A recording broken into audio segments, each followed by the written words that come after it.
하늘에 계신 우리 아버지여, 이름이 거룩히 여김을 받으시오며 나라가 임하시오며 뜻이 하늘에서 이루어진 것 같이 땅에서도 이루어지이다. 오늘 우리에게 일용할 양식을 주시옵고 우리가 우리에게 죄 지은 자를 사하여 준 것 같이 우리 죄를 사하여 주시옵고 우리를 시험에 들게 하지 마시옵고 다만 악에서 구하시옵소서.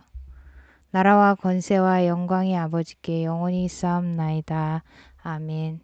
말씀을 새기는 아침 느헤미야 13장 나를 기억하소서 나를 기억하소서라는 말씀으로 잠깐 말씀을 나누기를 원합니다. 13장은 나를 기억하옵소서라는 말이 4번이나 나옵니다. 14절, 22절, 29절, 31절에 나옵니다. 그런데 나를 기억하옵소서라는 기도가 나오는 배경을 보면 결코 좋은 뜻에서 한 말은 아닙니다. 느헤미야의 심정은 안타깝고 답답하여서 하나님께 이렇게 호소하고 있는 것입니다.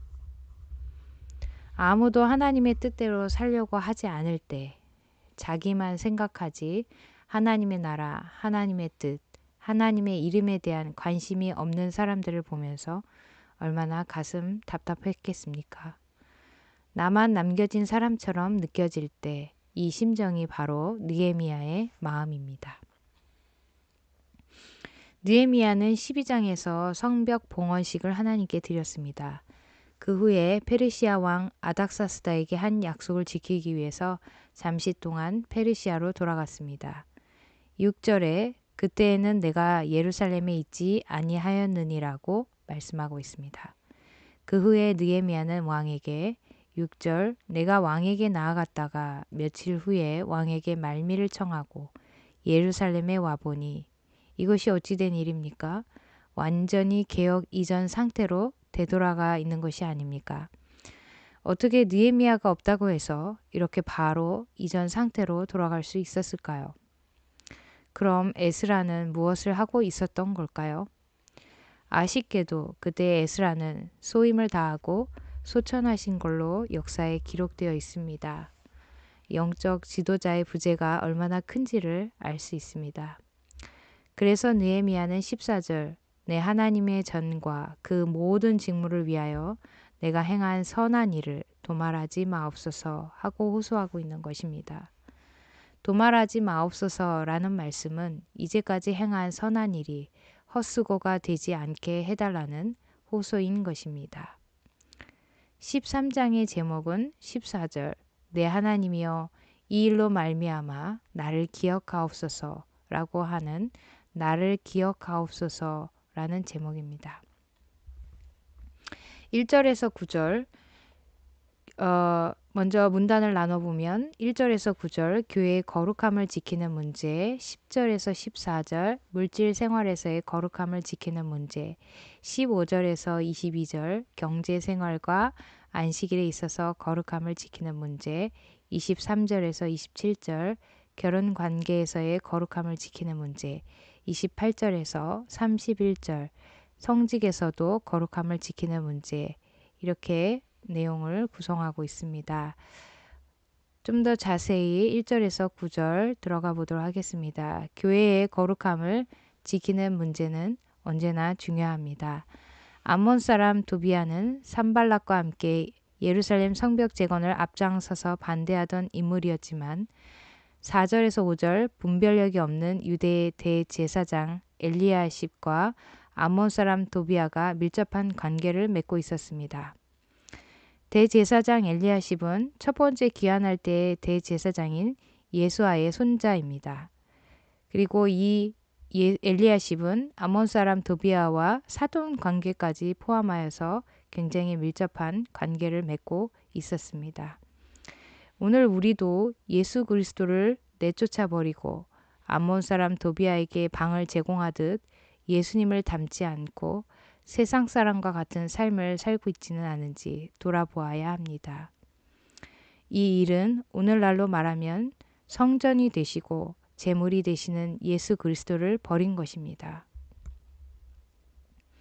6절에서 7절 느헤미야가 12년의 총독직을 일단 정리하고 아닥사스다 왕의 부름을 받아 돌아갔다가 다시 예루살렘을 방문했는데 이때 도비아가 엘리야십의 배려로 성전 안에 11조를 모아두는 창고에 개인 용도의 방을 제공받은 것을 알게 되었고 그는 분노하여 그 방에 있는 도비아의 모든 세간을 방 밖으로 집어던지고 그 방을 정결케 하고 본래의 기능으로 돌려놓았습니다.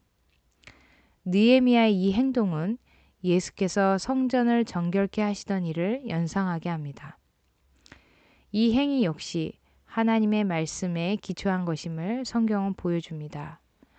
모압과 암몬 족속은 하나님의 총회에 들어올 수 없다는 신명기 23장 3절에서 5절 말씀에 근거하여 모압 사람인 도비아가 하나님의 백성에 속할 수 없을 뿐 아니라 성전 안에 들어와 살았다는 것은 엄청난 신성모독 행위였다는 것입니다.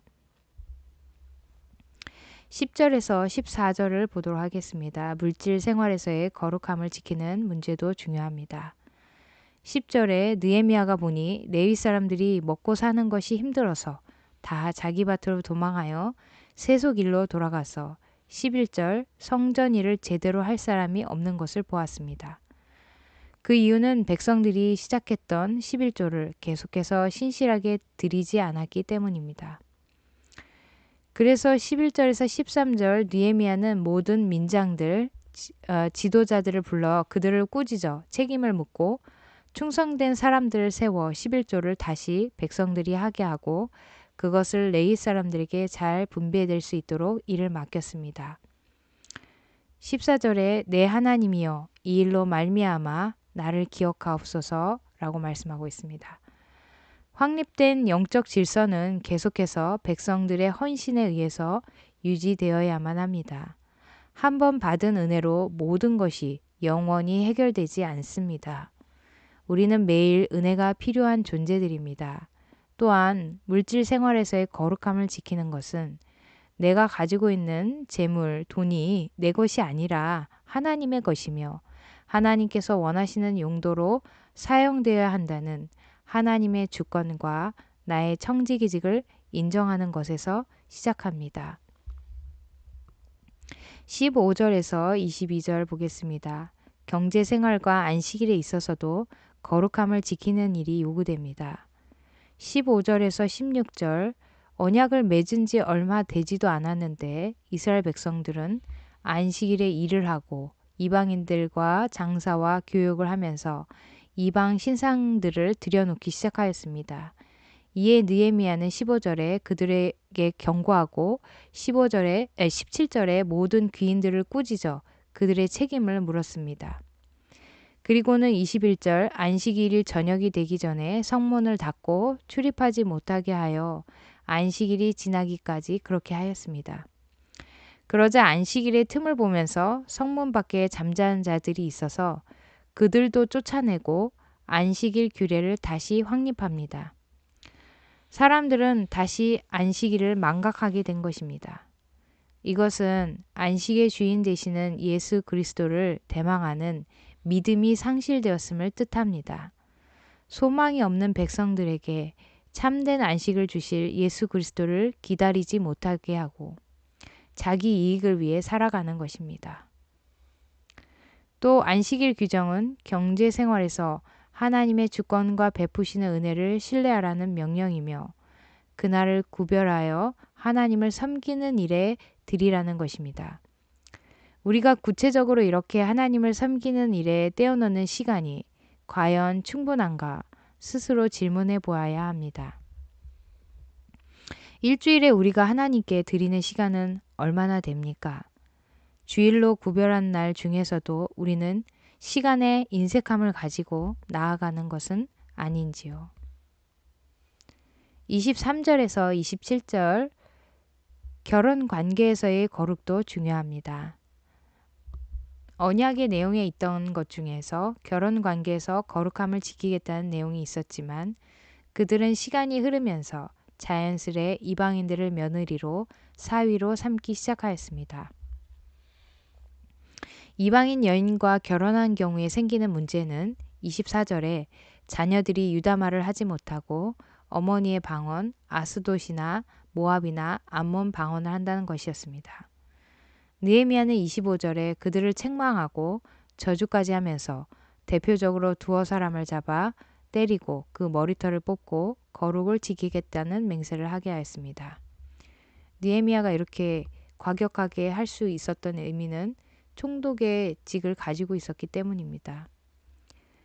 이방인과의 통혼으로 이방 문화를 따라가는 것이 하나님 앞에 얼마나 큰 죄악인지를 사람들이 잊어버린 것입니다. 유다 백성들은 하나님께서 택하신 백성들입니다. 그런데 그들은 약속의 자녀를 통해서 메시아가 오게 되는 것을 경홀히 여기고 있는 것입니다.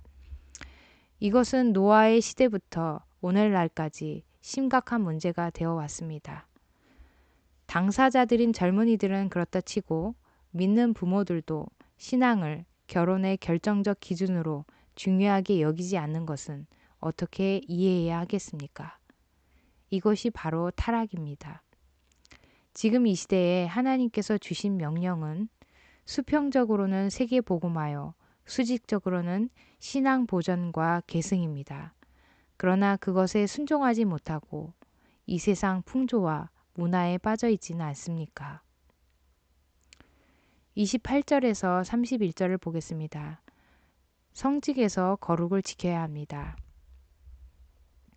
28절 대제사장 엘리야십의 손자 하나가 대적 산발랏의 사이가 되었다는 것을 알고 그를 제사장직에서 쫓아내고 느헤미야는 제사장직과 레위직분의 거룩함을 유지하고자 하였습니다. 오늘날 목사들만이 성직은 아니지만 특별한 기능적 차원에서는 구약의 제사장과 같은 기능을 감당하는 것인데 그 기능이 오늘날 세속적 리더십과 방법론들로 말미암아 더럽혀지는 것은 통탄할 일이 아닐 수 없습니다. 하나님의 집에서 쫓겨나야 할 목사들은 이 시대에 얼마나 많겠습니까? 하나님의 말씀 앞에서 두려워하고 두려워할 일입니다. 우리가 돌아보아야 할 것들을 본문은 지적합니다. 정리하면 우리는 도비야 사건을 통해 교회의 거룩함을 지키는 문제, 11조의 의무를 통한 물질 생활에서 거룩을 지키는 문제, 주일을 보내는 것과 시간 사용의 문제들을 통해 경제 생활과 시간에서 거룩을 지키는 문제, 결혼과 가정에서의 거룩을 지키는 문제, 그리고 성직에서의 거룩을 지키는 문제들을 돌아보아야 합니다. 하나님의 말씀 외에 우리가 스스로를 비추어 볼 정확한 거울은 존재하지 않습니다. 주변의 교회가 어떻게 하더라가 아니라 하나님의 말씀이 이렇다라고 우리는 말해야 합니다. 이것이야말로 거룩을 지키는 유일한 길, 구별된 삶입니다. 하나님의 교회는 하나님의 말씀으로 매일 새롭게 개혁되어야 합니다. 기도 없는 개혁은 없습니다. 느헤미야는 오늘 본문에서 수차례 하나님 앞에 기도하는 모습을 보여줍니다. 내 하나님이여 이 일로 말미암아 나를 기억하옵소서. 느헤미야가 하고 있는 것은 정치 개혁이 아니라 영적 개혁이었습니다. 의분으로 하는 것이 아니라 하나님의 은혜로 하는 것입니다. 그는 순간순간 하나님 앞에 나아가며 자신을 돌아보는 기도의 사람이었습니다. 하나님은 이 기도의 사람을 높이 들어서 하나님이 사랑하는 백성을 영적으로 회복하는데 놀랍게 사용해 주신 것입니다. 함께 기도하시겠습니다. 하나님 아버지, 오늘 하나님의 교회가 거룩함을 더럽히고 얼마나 타락하였습니까? 우리를 불쌍히 여기시고 하나님의 말씀에 비추어보고 두려워하면서 우리의 더럽혀진 것들을 바로잡을 수 있도록 용기와 은혜를 허락하여 주시옵소서. 느헤미야와 같은 지도자들이 이 시대에도 많이 일어나게 하여 주시옵소서. 예수님의 이름으로 기도합니다. 아멘. 공동기도 제목 함께 나누도록 하겠습니다. 남북 분단 국가인 이 나라의 전쟁의 위험이 사라지고 남북이 평화적으로 통일되게 하소서. 교회에 기도하는 지체들을 많이 세워주시고 수요 성경질이 금요 기도에 주님의 은혜가 있게 하시며 기도의 불꽃이 살아나게 하소서. 하나님이 세우신 가정들이 가정 예배를 회복하고 주님이 기뻐하는 가정이 되게 하시고 불신 배우자와 회심치 못한 자녀들이 주님을 만나게 하소서. 함께 말씀을 생각하시면서 또한 공동 기도 제목과 개인 기도 제목을 가지고 함께 기도하시겠습니다. 주여 하나님 아버지, 하나님 아버지 거룩함을 다시 한번 새롭게 하여 주셔서 하나님 불쌍히 여겨주셔서 하나님 말씀 앞에 말씀을 붙여 두려워하고 우리의 더럽혀진 것들을 바로잡고 우리에게 함께하여 주셔서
이 땅